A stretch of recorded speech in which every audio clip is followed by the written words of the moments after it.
जो हमारे शरीर की रचना जिस कर्म से हुई है उसको वैसा ही भोगना पड़ेगा। भोगने की सामर्थ्य और उससे बेपरवाह होना, ये भजन का फल है। भोगने की सामर्थ्य और उससे बेपरवाह होना, ये भजन का फल है। और शुद्ध भजन का स्वरूप अपने प्रीतम के चिंतन में डूबे रहना है। आज या कल मृत्यु निश्चित है। इन सब बातों को लेकर हृदय में किसी भी तरह का प्रश्नवाचक चिन्ह शरणागति पर खड़ा कर देना, ये परमार्थ के लिए बहुत बड़ी बाधा होगी। भगवत कृपा हर समय हमारे हृदय में उल्लास पैदा करती रहती है। चलो आगे बढ़ो, पीछे हटने की, निराशा करने की कहीं कोई गुंजाइश नहीं। अमंगल नहीं है, यहां प्राण निकल जाना भी मंगल है। ये तो निकलेंगे ही, आज नहीं तो कल निकलेंगे। दुर्दशा तो होगी इस शरीर की, आज नहीं तो कल होगी। पर दुर्दशा होते होते हम ऐसी दशा को प्राप्त हो जाएं, भगवत स्मरण न छूटे, प्रभु का चिंतन न छूटे, इस आसुरी बुद्धि का त्याग करें। इदमद्य मया लब्धमिमं प्राप्से मनोरथम, इदमस्ति इदमपि मे भविष्यति पुनर्धनम, असौ मया हतः शत्रुर हनिष्ठे चापरानपि, ईश्वरोहमहं भोगी सिद्धोहम बलवान मुखी, आढ्यो भी जनवानस्मि कोन्योस्ति सदृशो मया, यक्षये दास्यामि मोदिष्य इत्यज्ञान विमोहिताः। जो अज्ञान से युक्त हैं, जिनका ज्ञान ढका गया है, वो ऐसा सोचा करते हैं आज ये हमने लाभ प्राप्त कर लिया, कल मैं ऐसा भी लाभ प्राप्त करूंगा, ये कमाया वो कमाऊंगा, इतना धन एकत्रित हो गया, अब इतना और कर लूंगा और परम सुखी हो जाऊंगा। मैं एक शत्रु को परास्त कर दिया, अब उनको भी परास्त करूंगा, मैं शत्रु रहित हो जाऊंगा। मैं ईश्वर हूं, मैं स्वामी हूं, मेरे पास इतना धन है, इतना जन है, मैं इस तरह की जो आसुरी प्रवृत्ति है वो कभी भजन में नहीं लगने देती। धन का आश्रय, जन का आश्रय, विद्याभिमान, शरीराभिमान, मान सम्मान की प्रियता, सब आसुरी बुद्धि है। शरीर न्यौछावर कर दिया आप श्री जी के प्रति, अब जैसा चाहे वैसा करो। बड़े बड़े महापुरुषों के जीवन में बड़ी बड़ी विषम परिस्थितियां आती हैं, उपासक को घबराने की जरूरत नहीं। पूज्य श्री सनातन गोस्वामी जी निरंतर भजन में डूबे हुए महापुरुष, जब पुरी में महाप्रभु के समीप थे तो पूरे शरीर में ऐसे खुजली हुई, घाव हो गए, उनसे मवाद बनने लगा। महाप्रभु जब देखते सनातन जी को तो हृदय से लगाते, उनके शरीर में वो लग जाता, बहुत क्लेश होता उनका, इससे अच्छा है शरीर छोड़ दे। कई बार महाप्रभु से प्रार्थना की, प्रभु इस अधम के शरीर को मत छोड़। प्रभु ने कहा, सनातन जब तुम्हें हृदय से लगाते हैं तो श्री कृष्ण प्रेम बढ़ता है, इसलिए मैं तो हृदय से लगाऊंगा। और सनातन जी को ये आंतरिक कष्ट होता कि महाप्रभु के निर्मल विग्रह में हमारे शरीर का ये, अब शरीर को ही नष्ट कर देते हैं। रथ यात्रा में जगन्नाथ भगवान की जो होती है, विचार किया वहां अपने शरीर को श्री ठाकुर जी के रथ के नीचे दबाकर पूर्ण कर देते हैं। महाप्रभु को उनकी मानसिक भाव का पता चला। महाप्रभु ने कहा, सनातन अभी शरीर तुम्हारा है, इस शरीर के रखने या छोड़ने का भी अधिकार तुमको है।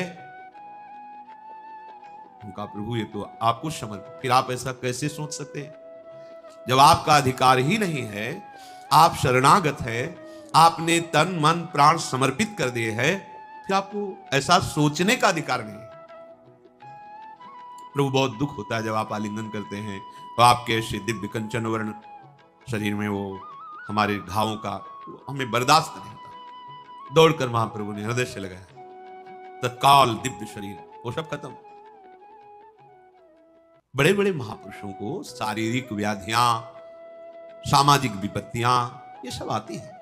इसका तारतम्य भजन से नहीं जोड़ना चाहिए कि अगर हम श्री जी के हैं तो ऐसा क्यों हो गया, श्री जी के हैं तो क्या वो ठीक नहीं कर सकती, ये सब नहीं। हमारा उद्देश्य भगवत प्रेम प्राप्ति है, हमें अपने उद्देश्य पर दृष्टि रखना है। भगवत प्रेम का स्वरूप है प्रतिपल सहज निरंतर अपने आराध्य देव का चिंतन होना, और कोई आकांक्षा न रह जाए किसी भी लोक लोकांतर के भोग की, किसी सुख की कोई आकांक्षा न रह जाए, नहीं रह जाएगी।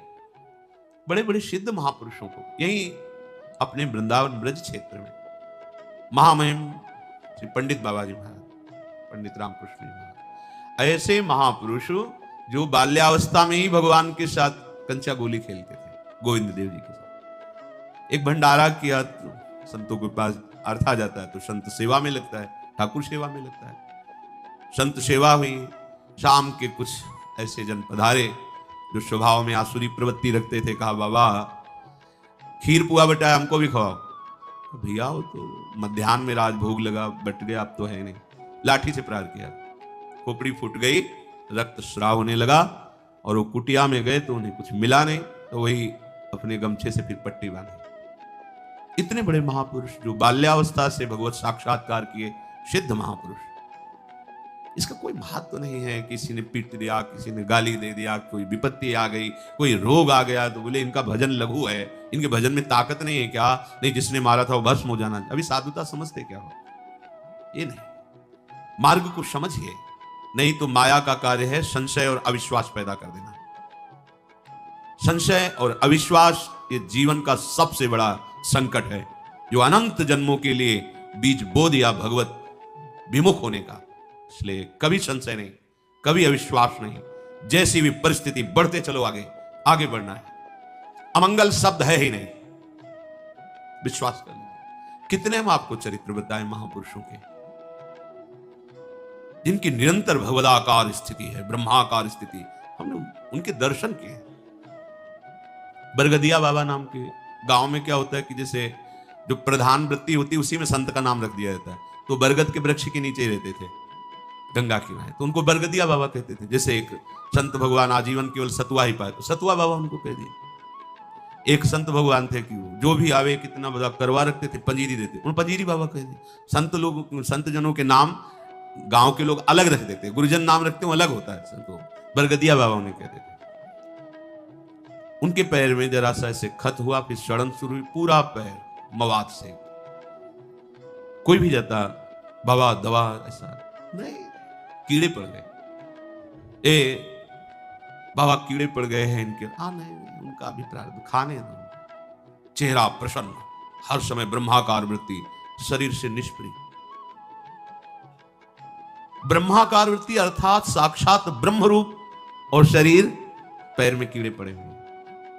इसका तारतम्य भजन से नहीं जोड़ा जाता। यहाँ संत कॉलोनी में रहते थे पूज्य स्वामी श्री महेशानंद गिरी जी महाराज, काफी समय पहले ही पधार गए। बहुत ही ज्ञानी, समस्त शास्त्रों के, और बहुत ही गंभीर और छुपे हुए महापुरुष। मलिन चद्दर, लाल रंग का, ऐसे अवधूत। जब जाते बात करते तो ऐसा लगता जैसे अमृत पिला रहे हो, शास्त्रों की गूढ़ बातें, साधना की गूढ़ बातें। तो जो संतों की मंडली चलती रहती ना, सुबह देखो परिक्रमा मार्ग में, उसी मंडली में एक संत बड़े ही ऊंची स्थिति के, एक गशाहरी होती है यहाँ या अंगुलियों के मोड़ में, जहां से वो फिर धीरे बहुत ही जलन पैदा करती है। 2-3 दिन मंडली में नहीं गए तो स्वामी जी महाराज उनके समीप गए, महेशानंद गिरी जी, और देखा उनका। स्वामी जी रामकृष्ण मिशन, चलो इसका ऑपरेशन। नहीं स्वामी जी 2-4 दिन में ठीक हो जाए। धीरे धीरे वो बढ़ी, फिर हाथ में 10 दिन बाद गए तो यहां तक हाथ ऐसे पीला मवाद से भरा। उनका स्वामी जी अब तो आपको चलना पड़ेगा, अब आपकी बात नहीं सुनेंगे, आपको चलना पड़ेगा। हाँ ठीक है, तो कल तक का समय दे दो, कल हम चलेंगे। हाँ स्वामी, कल तो हम गाड़ी लेके आएंगे, रामकृष्ण मिशन आपको ले। कल जब गए तो आश्रम में से बैठे, निष्प्राण हो चुके थे, शरीर चला गया। महापुरुषों जो भगवत चरणारविंद में इतने तल्लीन हैं, वो चाहें तो नई सृष्टि कर सकते हैं। वो अपने अंगों की पीड़ा को नहीं मिटाया, क्योंकि जानते हैं नाशवान शरीर, इसको भोग लेते हैं और प्रिया प्रीतम के समीप चलते हैं। ये संशय वृत्ति हृदय में बिल्कुल नहीं होनी चाहिए कि यदि भजन का फल सुख है तो इनको बुखार क्यों आ गया, भजन का फल सुख है तो इनका अंग भंग कैसे हो गया, भजन का फल भगवान रक्षा करते तो इनको गाली किसने दे दी, इनको पीठ किसने दिया। हमें सावधान रहना है, हमारी निष्ठा में परिवर्तन ना आने पावे, और चाहे जैसी परिस्थिति हो वो हमारे प्रभु से पास होके आ रही। पक्का समझ लीजिए, हमारे द्वारा कितने भयंकर पाप हुए तुम क्या जानो। मेरे कृपालु प्रभु आज कृपा करके उनको बहुत कम में भुगता करके अपने मार्ग में ले चल रहे, उनकी कृपा का पता नहीं। हम लोग अज्ञानी केवल वर्तमान को देख, हमने तो भजन किया, कभी कोई गलती की, गलतियों का खजाना जमा है तुम्हारा, आज उनकी कृपा से तुम भजन कर रहे हो। तो ये शरीर जब बना था उसका प्रारब्ध निश्चित हो गया था, इस अवस्था में इस दंड को तुम्हें भोगना है, तो दंड दे रहे हैं और उसके साथ दुलार कर रहे हैं, और हमारा अविनाशी मार्ग पुष्ट हो रहा है। कितनी बड़ी कृपा है।